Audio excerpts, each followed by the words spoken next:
Hey y'all, this is just another message. Unfortunately, you cannot save every black man, but you can protect your peace, your future, and your own circle. That's something that I live by and preach.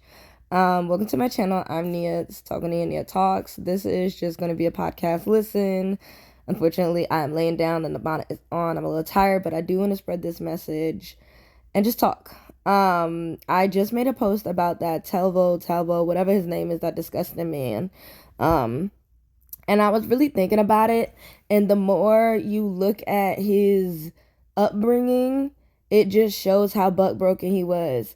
And now, I do want to say, in situations, black men can be a victim of their environment. What does that mean? Let me give you an example of myself. I'm a woman, but let me talk about environment. I went from Queens to Long Island, New York. Two totally different things. So, city and country.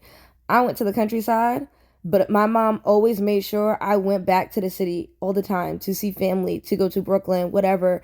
Like, I always was in the city at the same time. Would I say I'm from the city? Not really, but I was exposed to black culture. I was exposed to being around black people. I was exposed to thinking better of black people, not thinking down. So, living in Long Island, I saw so much and experienced so many traumas of black boys saying they don't like black girls, making fun of us, trying to touch us, and trying to, smack our behind, trying to sexualize us. It was awful. It was awful. And then they would sit up there and take a white girl home to their parent and upset them, basically. That was Long Island. It was weird. And a lot of those men are, well, boys. They were boys, right? When I went to school with them. If I were to check where they're at now, because I've seen a few, my friends told me where they at and what they've done. The men, well, the boys that were annoying to us in school, they all got YT girls pregnant and live off of their family. Like, they live in basements, like, of their households. They don't do anything. They don't work. They just smoke all day. So let's just, put that out there. These are the type of men that don't like black women. Men that just suck. Like, they just suck. And YT women will let them suck. They will. And there's a certain type, but we're going to get into that another time. So, when I talk about environment, that was Long Island. Now, when I would go to the city in Brooklyn, I would see black couples left and right. I would see, even when I was younger, people that were my age, because I was in middle school, but I would be around, just kicking it as a kid, and I would see, like, black boys that like black girls, and vice versa, whatever. It doesn't matter. Let's just open it up to everyone, right? Just black loves black love. I would see that in Brooklyn and Queens, especially from the Caribbean standpoint, especially. And in Long Island, I didn't see that at all. It was an environment where black people were the minority, and the black boys decided to become racist so that they can fit in with the white boys. They decided to be mean to black girls. And I make it an effort, I make it my job to compliment and love and cherish black females from every walk of life. I don't care how old. I am complimenting your hair. I am complimenting your walk, your talk. I don't care. As long as you're giving me love too. If you're being disrespectful to me, then I'm just walking away. But for the most part, seeing a black girl be themselves and wearing their natural hair, being them. Like, I'm looking at all these beautiful faces, this animation right here. Like, just being black, I always give it a compliment. I will never stop. I will never stop. Because there's nasty people out here. Let's talk about the BLK men that were boys once, and because of their environment, they got manipulated and whitewashed. Yes, let's say it. Let's call it what it is. That is what happened to Talbo, whatever his name is. I don't know, raggedy dude. They become so hateful. And they also become hateful because they see no matter how much they hate, no matter how much they make fun of us, no matter how much they do to throw black women under the rug, we still come out on top, and we come out heavy. Like the biggest trophy you've ever seen. And they cannot stand it. They can't stand it. They thought they were on the side of white supremacy, which they are, and they still lost. In Talbo's case, whatever you want to call his name, he lost his life. And just to think about it, the woman didn't even get arrested right away because her dad was a police officer. So now that I am 27, I travel a lot. I go places. I see so much hatred from black men that date white women or Latinas or Asian. I personally get mean looks. I get nasty stares, glares. I get confused faces. Like, I get the look like, how dare you be out here beautiful and black while I have to be with this person I don't like because I'm a crappy person. That's what it basically is in that black man's head. And I know it. And I get that so much being in upstate New York, actually, which I'm moving, so thank goodness. But I get that a lot. I get that a lot. And it got to the point, I'm be honest, where I just didn't want to look the way of interracial couples. Like, I didn't want to feel the hatred from the black man. And the hatred was weird. The hatred is like obsession. Like, it's like they like me, but they're mad because they can't be the black man they should be to be with a black woman. They can't step it up. They don't want to. They don't see it for themselves. They want to be with someone who will be their hand and foot for them and make them feel like they're everything and hate their blackness at the same time. It's confusing and weird. It is. Now, I'm going to say, like I've always said, inherently there's nothing wrong with interracial relationships.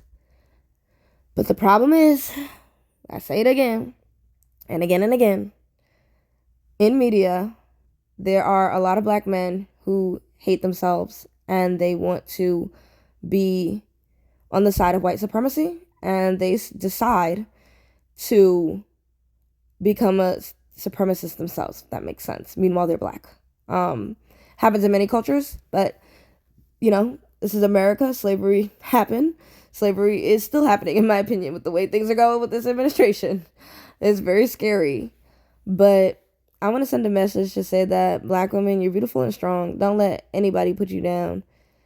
Don't even feel like, you know how I said I felt like I couldn't even look the way of an interracial couple because of how much the black men would hate me because they like me. Don't do that. Don't feel that way. It sucks. It's weird. It's something that's so annoying and a part of our culture. And especially now, like, I feel like a lot of black men don't want to do anything. They don't want to work. Once again, not all, but let's put it out there. Like, media has paved the way for the BLK man to do absolutely nothing. Not work harder, but work less. And receive everything from someone who is a white supremacist. It's an unfortunate situation. Like, I feel like black men are the most vulnerable. The most vulnerable. And this is what I want to say too, because I will have a child someday. If I have a boy, we're not having this.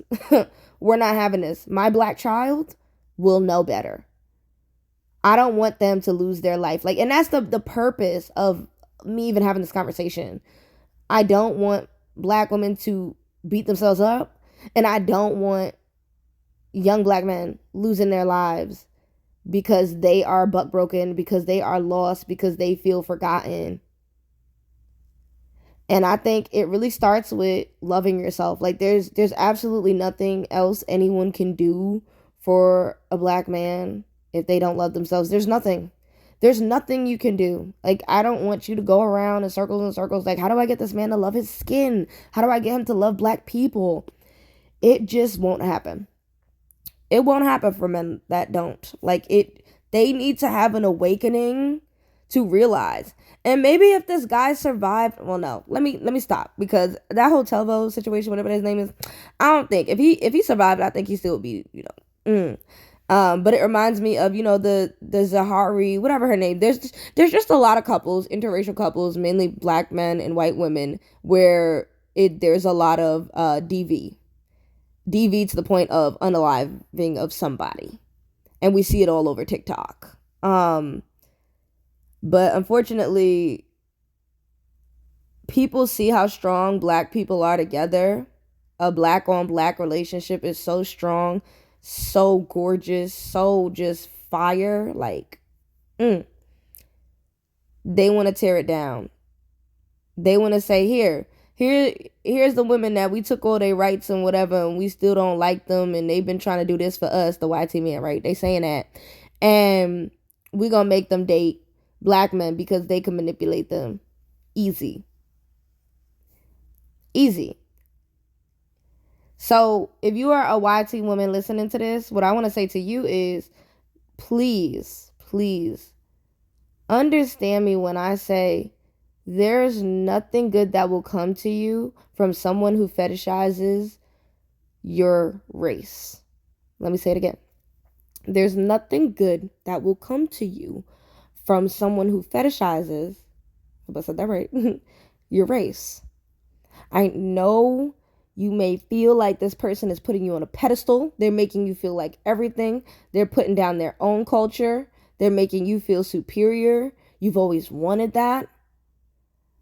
It's going to end ugly for you. Karma's a real thing. Greed is a real thing. Anger is a real thing. It's not pretty. It's not. The difference is when a black woman dates a white man, they can go enjoy their lives without having to say anything to black men or about them. For real. Because when it comes to black men dating white women, a black woman could be minding her business, loving her natural hair and sipping her tea, and he is going to walk right on by and put her down. Say something mean, say something nasty to her, just to bring up himself and the white person he's with. Which honestly says to me, and this is a fact, they suck. They suck. Like, people who do that suck. Genuinely, they suck. So that's just that talk. I want to have more of these conversations because they do hit like near to my heart because of experiences I've had and many other black women, and how I want black women to be powerful, strong, single or with a partner or dating, whatever it is. Please do not take your blackness away from you because of the nasty things we see online. Please don't. Let my channel be here to give you a reminder that your black is strong, beautiful, and everything, and please keep it. Do not get rid of it for anyone. You're so unique. All these girls want to be like you. They want to be like you without giving you the credit, which is crazy, but that's the world we live in. All right, bye y'all.